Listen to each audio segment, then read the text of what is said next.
ፕሮግራማችን ከመጀመራችን በፊት እስቲ ለአድማጮችህ ራስን ብታስተዋውቅ። እሺ አመሰግናለሁ። ስሜ ገልተንቤ ቡሎ ሻዳ ይባላል። ተወልጄ ያደግኩት ደቡብ ኢትዮጵያ ሀመር ውስጥ ነው። ገልተንቤ የሚለው ስም ልዩ ትርጉም አለው ወይንስ እንደማንኛውም ስም ነው የተሰጠ?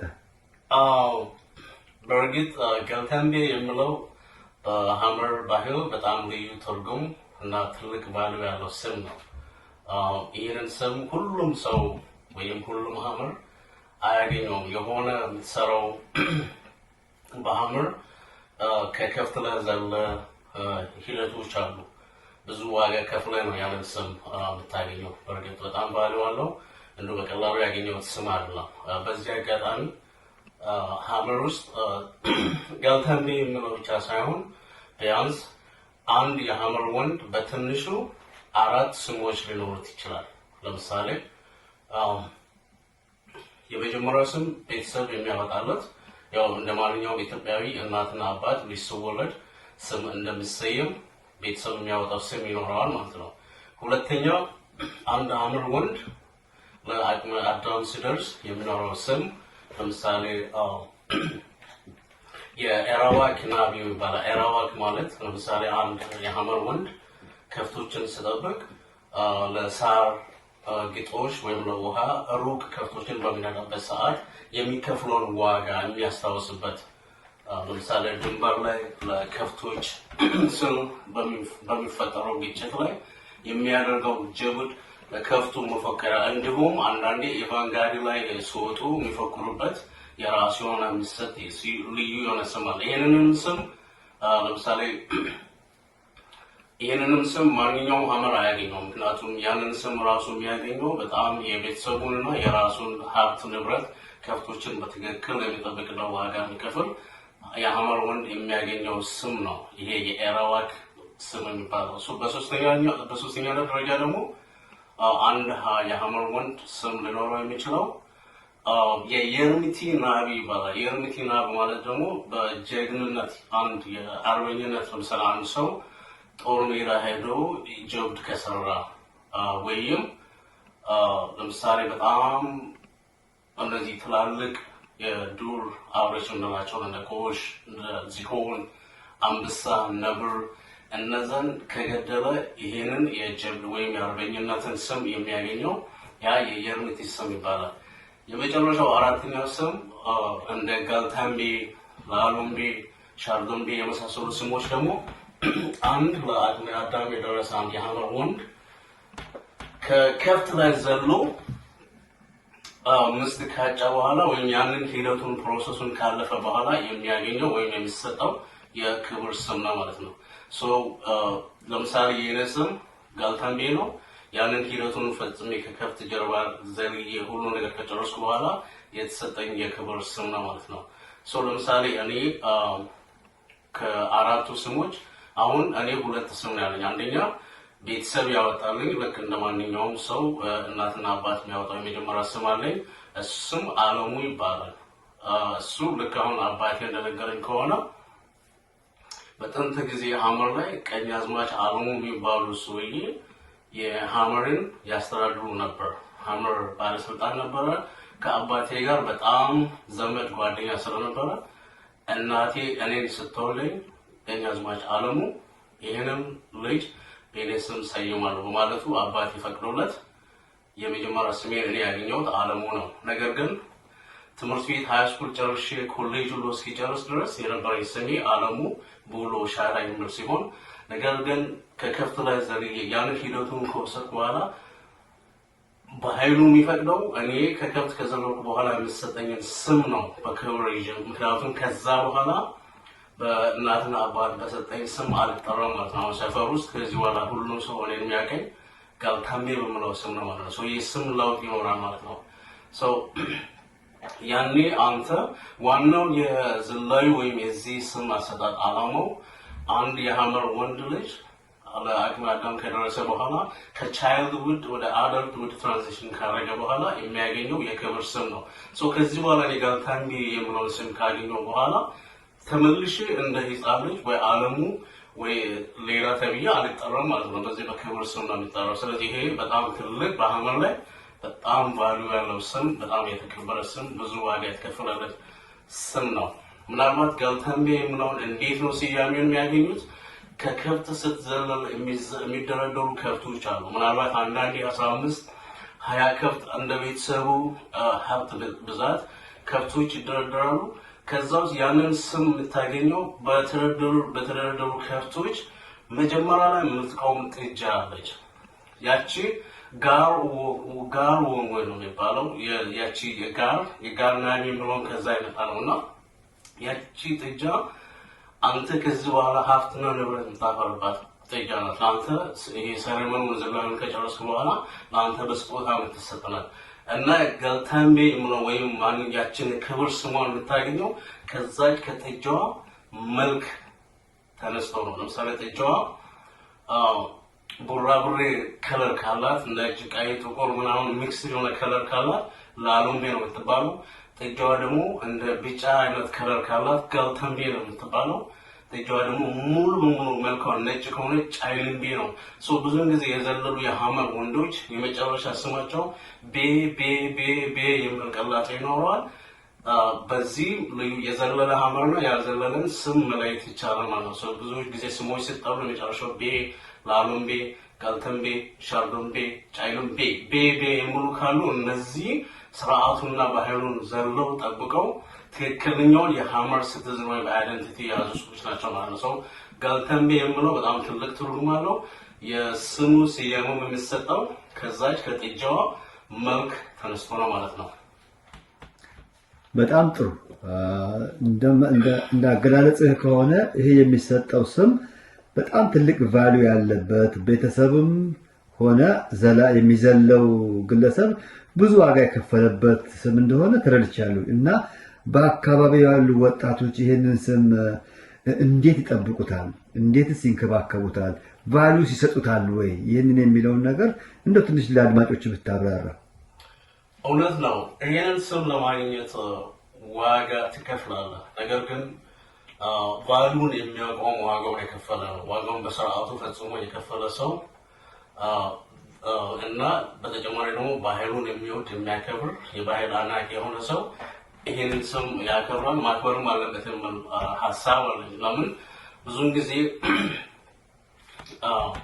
ከኛ ቀድሞ ትምህርት ቤት የገቡ የኛ ተላላቆች ትክክለኛ የሆነ ነገር ስለ ባህላችንን እንድናከብር፣ ባህላችንን እንድንጠብቅ፣ የተሰጠንን የክብር ስም እንድንጠብቅ የሰጡን ጥሩ የሆነ ጋይድ የለም። ነገር ግን ያንን ተከትሎ ከስር የሚወለዱ ህፃናት ለምሳሌ የኔ ጀነሬሽን ከኔም በታች የመጣው ጀነሬሽን ለማንነቱ ይሄን አይል ብዙ ትኩረት አድርጎ አላስታውስም እና ኢቭን የዘለሉት እንኳን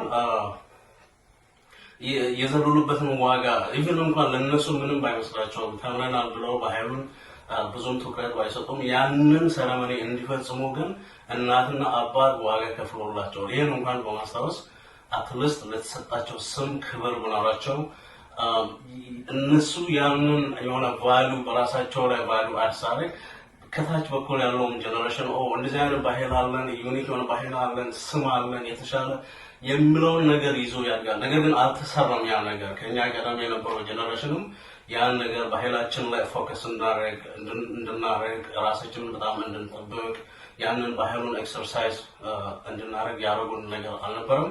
ነገር ግን እነሱ ምናልባት አንዳንዱ ወይ በደንብ ባለማስተዋል የዘለሉም አሉ እኮ ዘለው ላይ የካልቸሩን ስሙን ይዘው ስትል ምናልባት ትክክለኛ የሆነ ነገር ራሳቸውን ቫልዩ አድርገው ሲያስከብሩ አላየንም እና ዘለዋል። የክብር ስም አላቸው። ነገር ግን የሚጠሩት ሰፈር ውስጥ ነው የሚጠራው። እንደ ማንኛውም ተራ ሰው ነው የተጠራሉት። ያ ማለት የሰው ልጅ በስም ይከበራል እያልኩ አይደለም። ነገር ግን ለምሳሌ አንድን ሰው አንተ ከምትልና እርሱ እኔ አገራችን ኢትዮጵያ ባህል አላት። ትላልቅ ሰዎችን እኛ እርሱ እንዴት ነው ብለን እናከብራለን። ደስም ቲንግ ነው። እዛ ጋር ያለው ህብረተሰብ በተለይ ከዘለለ ማዕረግ አለው፣ ክብር አለው።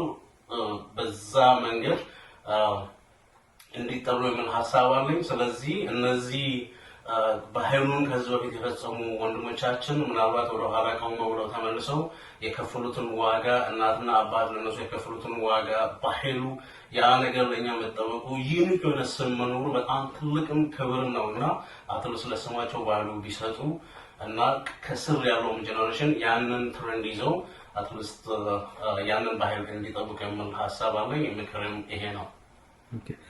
ከዛ ውጪ ደግሞ አሁን ሳይዘሉ ይህንን ስም የሚሰጣቸው ሰዎች እንዳሉ ሰምቻለሁ። እና እነዛ ሰዎች ያንን ስም የሚያገኙት እንዴት ነው? እነሱ ለዛ ስም ምን አይነት ቫልዩ ይሰጣሉ? እውነት ነው። እዚህ ጋር ለምሳሌ የሐመር ዝላ መዝለል አንዳንዴ ግዴታ ማይሆንበት ነገር አለ፣ ሁኔታዎች አሉ። እኔ ሰንስ ላይ አሁን አንድ ሰው ለምሳሌ አንድ ልጅ ለእናቱ የመጀመሪያ ወንድ ብቻ ከሆነና ከሱ በታች ሌሎች ታናናሽ ወንድሞች ከሌለ ይህን አይነት ፕሬሸር የለበትም ማለት እናትና አባቱን አሳምኖ እኔ ይህን የግድ ባህል መዝለል የለብኝም ከእኔ በታች ታናናሾች በጣም ፕሬሸር የሚያደርጉ የሉም። ግን የምለው ነገር እሱን በልጁና በቤተሰቡ መሀል የሚደረግ ስምምነትም ሊኖር ይችላል። ብዙውን ጊዜ እንደዚህ አይነት ነገሮች ግዴታ አይደሉም። ነገር ግን አንድ ወንድ ልጅ ከበታች ደግሞ 2 3 4 ታናናሽ ወንድሞች ካሉት የግድ ባህሉን ፈጽሞ ቡል ጃምፒንግ አድርጎ ከዛ ላይ ያንን ስም ማግኘት ግዴታ ነው። እሱ ካልዘለለ ከሱ በታች ያሉ ስለማይዘሉ ማለት ነው። ነገር ግን ይሄም ብቻ አይደለም። ለምሳሌ ከከብት ሳይዘሉ የክብር ስም የሚሰጣቸው ሰዎች አሉ። ለምሳሌ ከመሀል ከተማ የሚመጡ ሰዎች የባህሉን አምነው ተቀብለው ወደውት ያንን የክብር ስም ከባላባት ከሀገር ሽማግሌዎች ወይም ከዘር ሰዎች ጋር ተነጋግረው የክብር ይሄ ሰው አስተሳሰቡ እንደ ሐመር ነው፣ ደግነቱ እንደ ሐመር ነው፣ ልቡ ቀን ነው፣ ይሄ ሁሉ እኛን ይመስላል። ስለዚህ ይህንን የእኛን የክብር ስም እንስጥ ብለው በሀገር ሽማግሌ አስወስነው ባላባቶች መርቀው የክብር ስማቸውን የሚያገኙ እውነት ነው አሉ። በጣም የማውቃቸው በቅርበትም በጣም ቤተሰብ ወዳጅ የሆኑ ሰዎች አሉ የሐመርን ክብር ስም ያገኙ። ግን የግድ ሐመር መሆን የለባቸውም ወይም ከከፍት ለመዝለል የለባቸውም። የሆነ የራሱ የሆነ እንትን አለው ማለት ነው፣ አሰራር አለው። ያ እውነት ነው። ይህንን ስም የሚያገኙ አሉ። በጣም አመሰግናለሁ ስለሰጠህን ጥልቅ መረጃ። ከዚህ በመቀጠል ከእንደዚህ ሁኔታ ውስጥ ከዛ ከሐመር ወጥተህ ወደ ከተማና ወደ ትምህርት ቤት ትገባ እንዴት ቻልክ? እሱም በጥቂቱ ብታስረዳል። እኔ ከተማ ገብቼ ትምህርት ቤት የጀመርኩት ካቶሊክ ሚሽን ነው፣ ድመካ ካቶሊክ ሚሽን ነው ትምህርት ቤት የጀመርኩት። ነገር ግን ከተማ የገባሁበት ምክንያት ወይም ትምህርት የጀመርኩበት ሪዝን አይ ቲንክ ይመስለኛል በደርግ ወቅት ይመስለኛል የኔ አባቴ የስንበለፌ በወቅቱ ሐመር ዋናው 4 ቦታዎች ላይ ነበር ሴትል አድርገው የሐመር ህዝብ ይኖር የነበረው እና አራቱ አንደኛው ስንበለፌ ነው፣ ሁለተኛ ገመርፌ ይባላል፣ ሶስተኛ ኮረፌ ይባላል፣ አራተኛ ባኔፌ ይባላል። እነዚህ 4ቱ ቦታዎች ላይ ነበር ሐመር በዋናነት የሰፈሩት። ስንበለፌ የስንበሌ ምድር ማለት ነው። ያንን ምድር ያስተዳደር የነበረ በወቅቱ አባቴ ነው። አባቴ ያንን ምድር በሚያስተዳድርበት ሰዓት ከከተማ በጣም ፕሬሸር ይደረጋል። እናንተ ዋና የሀገር መሪዎች የሀገር ሽማግሌዎች ትምህርት ቤት ልጆቻችሁን ካልሰጧችሁ ሌላው ህዝብ እንዴት ይሰጣል? አሁን አይሰጥም ልጁን። እናንተ ቀድማችሁ ይሄንን ነገር ካላደረጋችሁ ሌላው በእናንተ ላይ አይቶ ልጆችን ለትምህርት እንዲሰጥ ተብሎ አባቴ ላይ በጣም ጫና ነበረ። እንደን አባቴ ልጄንም አለ እዛኔ ሆስቴል ነው የሚባለው። ከዛ አባቴ ልጄንም አለ ሆስቴል አልሰጥም፣ ነገር ግን እዚህ የሚያስተምር የድርጅት አለ የውጭ ድርጅት፣ እዛ ነው ይሄን ልጄን የሚሰጠው ብሎ ከኔ ጋር ቢያንስ 3 ስማቸውን አላስፈቀድኩም እንጂ ከኔ ጋር አባቴ የሰጣቸው 2-3 ልጆች አሉ። የተወሰኑ በህይወት አሉ፣ ሌሎች በህይወት የሉም። አጠቃላይ ካቶሊክ ውስጥ ስንማር የነበር ነው ወደ 12 ልጆች ነን። አብዛኛው ያው አለ በከተማ ላይ እኔ ብቻ ነኝ አሁን አጋጣሚ ሆነ ወደ ሌላ ቦታ እየኖርኩ ያለው። በዚህ አጋጣሚ አባቴ እኔን ይመርጥና ለዚህ ለካቶሊክ ሚሽን ሰጠኝ። ትምህርቴንም በዛ አጋጣሚ ነው የጀመርኩት። ይሄ አባቴ ላይ በነበረው ፕሬሸር ያው እኔን መርጦኝ እዛ እንዲገባ አደረገ ማለት ነው። የከተማ ህይወቴን የጀመርኩት ዲማካ ካቶሊክ ሚሽን። ዲማካ ካቶሊክ ሚሽን ከመዋዕለ ሕፃናት እስከ 5ኛ ክፍል ብቻ ነው የተማርኩት ሐመር ላይ። ከዛ ከ5ኛ ክፍል ጀምሮ ሃይ ስኩልን እስኪጨርስ ድረስ ጂንካ ካቶሊክ ሚሽን ነው የተማርኩት። ከዛም ኮሌጅ እዛው ሐዋሳ ጨረስኩ። እንደን የነበረው የከተማ ሂደት ይሄ ነው። በጣም ጥሩ። ከዛ ሁሉ እንደገና አልፈህ ወደ አሜሪካ አቅንተህ በአሜሪካን ምድር ነው የምትኖረው እና ወደ አሜሪካስ እንዴት ልትመጣ ቻልክ? አዎ በጣም የሚደንቅ ነው የእግዚአብሔር ስራ። እውነት ለመናገር እኔ አይደለም አሜሪካ የምትባል ምድር ሊመጣ ኢቭን ከሰፈር ሁሉ ሞታ አይመስለኝም። ምክንያቱም ምንም እንትኑ የለኝም የሆነ ሰፈሬን ለቅቄ የመውጣቱ ከልጅነት ምንም ሀሳቦች ስለም። ግን አጋጣሚ ሆኖ የእግዚአብሔር ነገር ሆኖ ይሄ ነገር ሀፕን አረገ። እንዴት ሀፕን አረገ? አሜሪካ የመጣሁት በዲቪ ነው። ዲቪ ያው ዳይቨርሲቲ ቪዛ ነው የሚባለው ይመስለኛል። ዲቪ ሞልቼ ነው።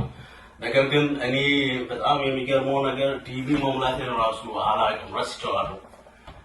እኔ ዲቪ መሙላቴን ረስቼ ቀጥታ ኮሌጅ ግራጁዌት ካልኩ በኋላ ወደ ሐመር ዲማካ ነው ተመልሼ የሄድኩት እና ዲቪው ደርሷል የሚለውን ዜና የሰማሁት ሰፈር ዞገላ መንደር፣ ያው እናቴና አባቴ ያሉበት መንደር ከዋናው ሐመር ከተማ ዲማካ የ6 እና የ7 ኪሎ ሜትር ነውና እዛ አባቴ ጋር ቁጭ ብዬ ነው ይሄ ነገር መረጃው የደረሰኝ እና ለመጀመሪያ ጊዜ ዲቪ ደረሰ ተብሎ ተነገረኝ።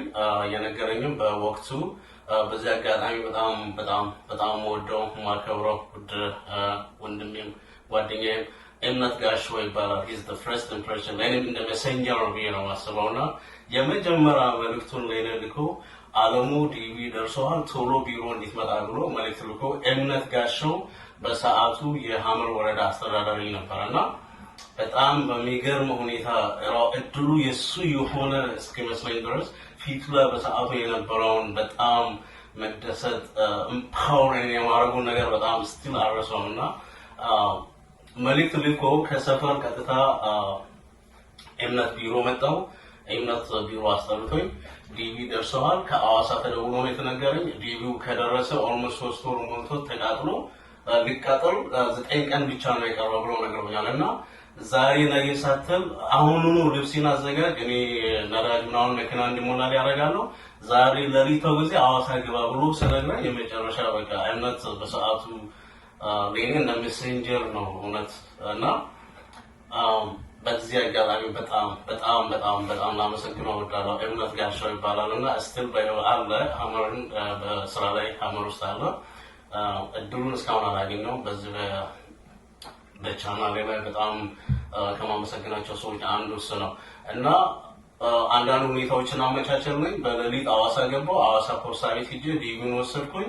አዲስ አበባ ገባሁ ማለት ነው። አዲስ አበባ ሲገባ የቀረኝ 7 ቀን ነበረ ዲቪው ሊቃጠል እና ብዙ ሰው የሚቀርበኝ አይ በቃ ተው አንተ ምን 7 ቀን ገና ወረቀት እዚህ በዚህ ላይ ደግሞ አዲስ አበባ ሰው አታውቅም ወረቀት ይሄን ብለህ ይሄን አሟላ ስትባል በቃ ያልቃል ጊዜ አትልከም ምናምን የሚሉ በጣም ብዙ ነበሩና እኔ ደግሞ በህይወቴ እንደዚህ አይነት ነገር አይመልሰኝም እና በጣም ሁሌ በጣም ሲሪየስ ነኝ አላማና ለጎል ይሄን እድል አግኝቼማ እግዚአብሔር ቢቃጠል ለምን ይነግረኛል 9 ቀን ሲቀረው ይሄ እድል የማይሳካ ቢሆን እግዚአብሔር መጀመሪያው ነው ይሄን እድል አይሰጠኝም። so there is something reason ይኖረዋል 9 ቀን ሲቀረው እኔን እንዲያውቅ ያደረገበት አላማ አለውና መግፋት አለብኝ ብዬ ወሰንኩኝ። 8 ቀን ሲቀረኝ አዲስ አበባ ገባሁ። በዚህ አጋጣሚ ሌላ ደግሞ ማመሰግነው ውድ ወንድሜ ታላቃችን የሐመር መከታ ትልቁ ስምቦል ሞዴላችን አቶ አወቀ አይኬ ይባላል። የታላቅ አባታችን የቢሪናሳ አይኬ አወቀ በሰዓቱ እሱ ሐመርን ወክሎ አዲስ አበባ ላይ ፓርላማ ነበረ። ቀጥታ እሱ ጋር ነው ያረፍኩት። 4 ቀን 5 ቀን እሱ ጋር አርፌያለሁ። እሱ ጋር ሆኜ ነው አንዳንድ ሂደቶችን ወረቀቶችን ምናምን ፕሮሰስ ያደረኩት። እግዚአብሔር ይመስገን በ4 እና በ5 ቀን ነገሮች በጣም ስሙዝ እኔ በሚገርም ሁኔታ በቃ ስሙዝ ነገሮች አለቁ። በዚህ አጋጣሚ ታላቁን ወንድማችንን አቶ አወቀ አይከን በዚህ አጋጣሚ በቻናል ስም በጣም ከልብ ላመሰግን ወዳለሁ። የሁላችንም ውለታ ከፍላለሁ። ወደፊት እግዚአብሔር ከእናንተ ጋር ይሁን። ሰላማችሁ፣ ጤናችሁ ይጠበቅ። በህይወቴ the first impression ብዬ ካሰብኳቸው እምነትን ጨምሮ አቶ አወቀ አይኬ አዲስ አበባ ላይ ላደረገልኝ ውድ ወንድሜ ተባረክ፣ እድሜ ይርዘም። ፕላስ ደግሞ አሜሪካን ከመጣሁ በኋላ ደግሞ በጣም ድንቅ ሰዎች የተቀበሉኝ ጀምሮ ቀጥታ ከአዲስ አበባ አሜሪካ ስፖንሰር ፈላሉ እዚህ እንድመጣ የሚያደርገኝ አቶ አወቀ አይኬ ነውና በጣም ትልቅ ክብር አለኝ እና አሜሪካ የመጣሁበት መንገድ ዲቪ ነው። ፕሮሰሱ ደግሞ እንደው ቀላል አይደለም፣ ግን በጣም ከእግዚአብሔር ጋር ጥረት አድርጌ ተሳክቶ ያው አሜሪካ መጥቻለሁ። አሜሪካ ከመጣሁ በኋላ በጣም በሚገርም እግዚአብሔር በሄድኩበት ቦታ ሁሉ ነገሮችን አመቻችቶ ሰዎችን አዘጋጅቶ ነው የጠበቀውና በጣም ስትል ይገርመኛል። ከኢትዮጵያ ጀምሮ አሜሪካ ድረስ እግዚአብሔር ለኔ የሰራውን ስራ ሳስብ በጣም የሚገርም ነው።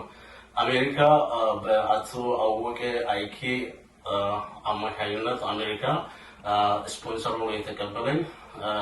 ታላቁ እንደ አባት እንደ ወንድም ስመክረኝ የነበረው አቶ ልዑል ሰገድ ካሳዬ ወይም እኛ በሐመር ስም ላሎምቢ በጣም የተከበረ ትልቅ ከዚህም በላይ ይህ ስም በጣም ያንሰው ብዬ ነው የማስበውና ሁለተኛ ስም እንድሰጠው ፈልጋለሁ ሐመር ከሄደ እና ልዑል ሰገድ ካሳዬ እንዲሁም ባለቤቱ ምረት በጣም በሚገርም ሁኔታ ነው። እኔ አሜሪካ ማለት እውነት ለመናገር እኔ አሜሪካ ለመምጣት እንደ ማንኛውም ኢትዮጵያዊ ማለት ሁሉም ሰው የተሻለ ህይወት ይፈልጋል። ግን እውነት ለመናገር እኔ ከሰፈሩ እንኳን ወጣለሁ የምል ድሪም አልነበረኝም። ማለት ፐርሰናሊ ድሪም አለኝ አገሬ ውስጥ በጣም ሰክሰስፉል የመሆን በጣም ማያቸው ቪዥኖች ነበሩኝ። ግን አሜሪካ መጥቼ እነዛን ቪዥኖች ሰክሰስ አደርጋለሁ ብዬ አልነበረም ያሰብኩት። ግን አጋጣሚ ሆኖ መጣሁ። እዚህ ስመጣ ደግሞ ሁሉም ነገር በጣም በተስተካከለ ሁኔታ እነዛን ቤተሰቦችን በተለይ ልዑል ሰገድ ካሳዬን አገኘው። ሁሉም ነገር እግዚአብሔር ባዘጋጀው መስመር እግዚአብሔር በእነሱ ሳድሮ ብዙ ነገር በዚህ አጋጣሚ ለልዑል ካሳዬን ለቤተሰቦቼ በጣም ከማደንቀው አንድ ፓርት እንደመጣው እነሱ ጋር እንዳረኩ በሳምንት ይመስለኛል ምን አይነት ነገር ውስጤ እንዳየ አላውቅም። አንተ ስራ መስራት የለብኝም ማለት እኔ ለራሴ በጣም ገርሞኛል። እንደዛ ስለኝ አንተ ስራ መስራት የለብህም፣ በውስጤ ያየሁት ፖቴንሻል አለ፣ ቀጥታ ትምህርት መግባት አለብኝ ብሎ እኔ አንተ ማድረግ ያለብኝ ትምህርት ቤት ለመግባት ዝም ብሎ ይሄ ቤዚክ የሆኑ እንግሊዝኛዎችን ብቻ ነው እንጂ ዝም ብለህ መልመድ ያለብህ ምንም ወደ ፕሮዳክሽን ስራ በቀጥታ መግባት አለብህ። ትምህርት ቤት ገባ ብሎ አይደል ስራ ፕላን እንኳን እንዳላረግ ከለከለኝ ማለት ነው። ስራ የጀመርኩት እነሱ በማያውቁበት ሁኔታ ሄጄ ተደብቄ አፕላይ ነው የሆነ ፕሮዳክሽን ስራ የጀመርኩትና ስራ ከጀመርኩ በኋላ ነው ለነሱ ስራ መጀመሪያ እንኳን የነገርኩት እንጂ እሱ ቀጥታ ትምህርት ቤት እንዲገባ ነበር ሁኔታዎች። ይሄ ለኔ በጣም ድንቅ ነው ማለት በቃ ውስጥ ያለውን ህልም አግኝቶታል። በቃ እኔን በማየቱ ኢቭን አንድ ሳምንት እንኳን እነሱ ጋር ሳልቆይ በቃ ስራ መስራት እንደሌለብኝና ይሄንን ቀጥታ የእውቀትን ነገር ቀጥታ ዳይሬክት እንዳገኘው አክቹዋሊ እኔ ከዲቪ ደርሶኝ ወደዚህ ከመምጣቴ በፊትም እዛ ኮሌጅ ገና ግራጁዌት አድርጌ 6 ወር ነበረ አጋጣሚ የሆነ ኤንጂኦስ እየሰራሁ ነበረ። ከዛ ነው ዲቪ ደርሶኝ አጋጣሚ የመጣሁትና እውነት ነው ምን ነገር እንዳይብኝ አላውቅም። ውስጤ በጣም የእውቀት በጣም ጥማት ነበረብኝ። ስመጣ ሻንጣ ሙሉ መጽሐፍ ነው ይዤ የመጣሁት፣ ሌላ ምንም ነገር አላመጣሁም። እና ምናልባት ይሄን አይቶ ይሆን አላውቅም። ቀጥታ ትምህርት ቤት ገባለኝ። እንደን ያው ስራ ጀምሬ ማታ ስራ እየሰሩ ጠዋት ነው ክላስ የጀመርኩትና አሜሪካ ስመጣ የነበረው ነገር በጣም ድንቅና የማይታመን ነበር።